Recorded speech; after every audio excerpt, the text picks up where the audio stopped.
இப்போ நான் வந்து இங்கே நிற்கும் போது எனக்கு வந்து ரொம்ப கால் வலி, கால் வலி ரொம்ப இதுவாக இருந்தது. ஐயா ஜாம் பண்ணும்போது எனக்குள்ளே ரொம்ப மின்னல் அடிச்சு என்னை தள்ளுற மாரி ஆனது, எடுத்துட்டு போய் தள்ளுற மாரி இருந்தது.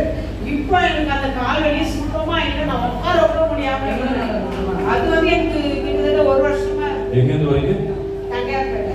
இப்போ எப்படி இருக்கு? இப்போ எதுவுமே இல்லையா, அப்படியே ஃப்ரெஷ்ஷான மாரி இருக்குது.